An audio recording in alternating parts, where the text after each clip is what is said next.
know, you like grapplers and big men, don't you? Me too.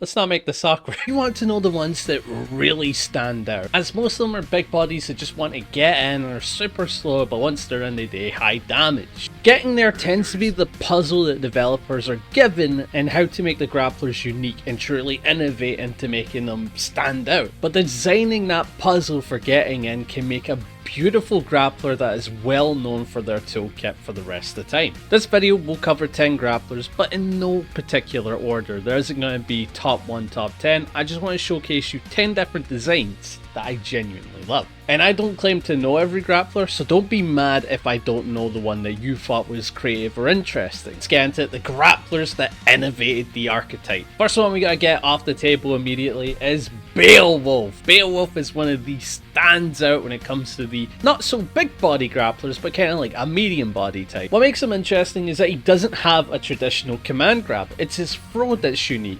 Making his throw a clinch, he can do whatever follow-up he wants, and that makes it very fun to watch. His combo routings involve a ton of hype. He has to taunt to do stuff, so he's a grappler that wants to get in your face and make you challenge him when he's taunting, just to flip it on you. He also had a really cool mechanic with his chair, and a lot of people refer to this grappler as a beat-em-up grappler in a fighting game. And I have to agree, they really did a fantastic job translating Beowulf into a fighting game environment. Up next is Blaze, and in the 3D grappler ring, this guy is really unique. Next to JC, he really stands out as a unique 3D grappler. Having low gravity means that he can be comboed to death if he gets caught, but it's hard to catch him. His movement is really fast, he's high flying, can slip below, run up walls, do whatever the hell he wants to get in your head. His movement can lead to a ton of steamrolls, and you had to really watch yourself when fighting this little guy. He was going everywhere. And so many of his grab animations are very fun to watch, as again, he's a luchador, he's high flying, you know, it's fun, it's great.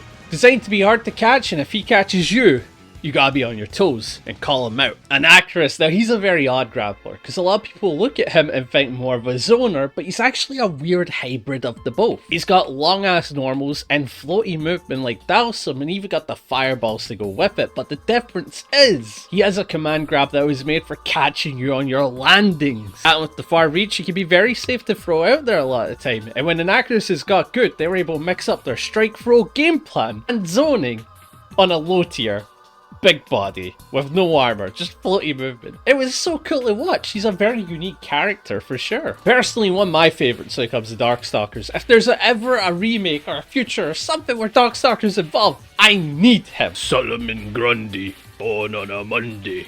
Hopefully that's the day this video comes out. Solomon Grundy is a very cool grappler. Developers asked themselves, how do you design a grappler that does set play? They were able to answer that question fantastically. He had poison, so if he got near the opponent, they would take guaranteed unblockable damage. It's only if you're near him. And of course, what does a grappler do when they're near it? They do a throw, so this would actually go through the throw animation. So you want to set play the poison whenever you could. And it gets even more interesting when you look at his next mechanic, the chain throws. Solomon Grundy, picking 3 different chain throws, can either buff his damage, blocking on chip damage, and just overall defense. Solomon Grundy wanted to take the dub, he'd take the damage throw, and if he wanted the defense for zoners, he'd take the chip damage one. They really designed him in a clever manner. Looking at Solomon Grundy, you may think he's brain dead, but he actually requires more brains than a character like Bane. It's based off of a genius that was able to discover that Batman was Bruce Wayne. This guy's a dumb zombie. And he's smarter. Now this guy is my personal favourite in terms of creative grapplers. See, I'm a simple guy, so a character like Grundy is cool to me, but it's not something that's going to sell me. But you know who does? Chief Thunder. Thunder had a lot of the stuff that a standard big body would have. Slow buttons, slow get-ins, and a whole lot of high damage. One thing that separated him: burst movement. When calling the lightning to strike him, he would gain an install state where if he did a forward dash, he would avoid projectiles and go through the opponent. Set up for high lows or strike throw, it was brutal to deal with, and it gets even worse as that was his instinct. Being able to backdash and forward dash at free will and avoid everything made this guy look like UI Goku in terms of movement. Chief Thunder, in my mind, is one of the greatest designs of a grappler that wants to outplay you simply just by moving around. He's so cool. He's so saucy. This is my favorite. If I did it ordered, he'd be number 1. Up next is a fan favorite. A lot of people love this guy, Iron Taker. Iron Taker probably has one of the most unique designs for a big body grappler, as he uses magnetism. Being able to pull in the opponent or send it up on the opponent, he can do whatever the hell he wants when it's in play. Either pull them in on a normal, pull them in on the command grab, pull them in on the command grab that has iframes. He can do whatever he wants. And it gets cooler as he can drop combos on purpose using magnetism to reset into a command grab. Everything is a command grab opportunity if he hits you. Hisako! She is another goated grappler from Killer Instinct. A lot of people may not know that. They may see her as a counter or parry character, but she's heavily considered a grappler character within Killer Instinct. Using her vortex to pull you in, kind of like the magnetism effect, except she could feign it. And the whole game plan of Hisako was to get in your mind. Not only as a horror character that wants to mess with you, she also wants to get inside your mind to predict what you want to do. Either parrying you with a feint, pulling you in with a command grab, teleporting for a command grab, strike throw, counter hit. She was as good as you could predict your opponent. Super complicated character and probably one of my favourite female designs when it comes to grapplers. Truly terrifying. Up next is one of my favourite wrestling grapplers, and that's Tizoc. Now Tizoc does, again, usual standard big body things, big buttons and a big command grab. However, he had no combos. This guy could not combo unless it was an awkward counter hit. What made him interesting was how he moved. Again, he's a big body, so how would he move? His forward dash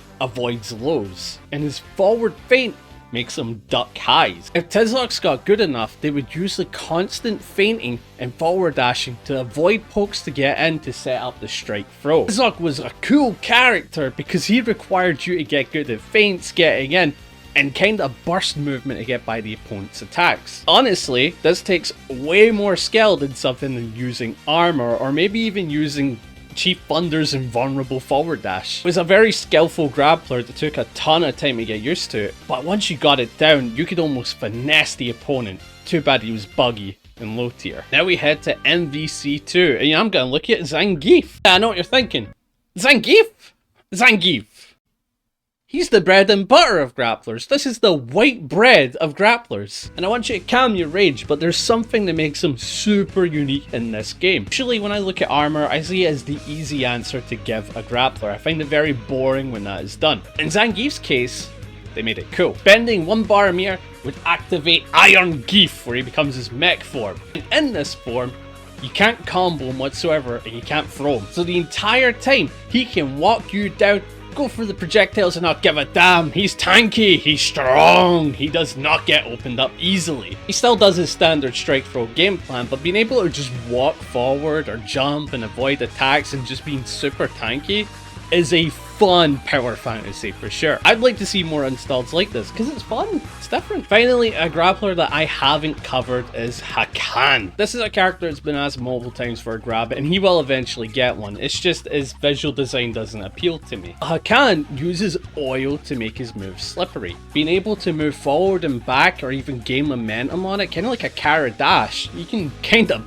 burst at his opponent in very fast manners that you wouldn't expect. This made him a very scary grappler because he was essentially playing with Drive Rush before it was a mechanic. It's super unique, it made him slippery and hard to catch, and if he got in, it was very easy to do so. Kind of giving this big body design the illusion of reach through oiling up.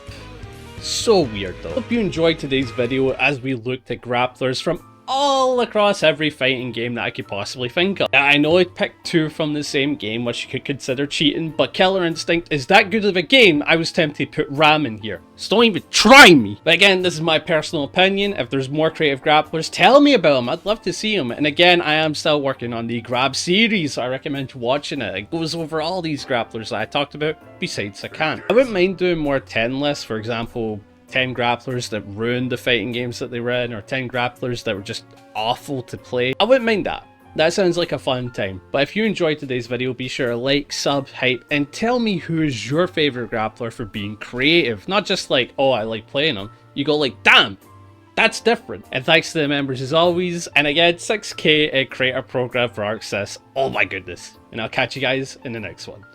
See ya.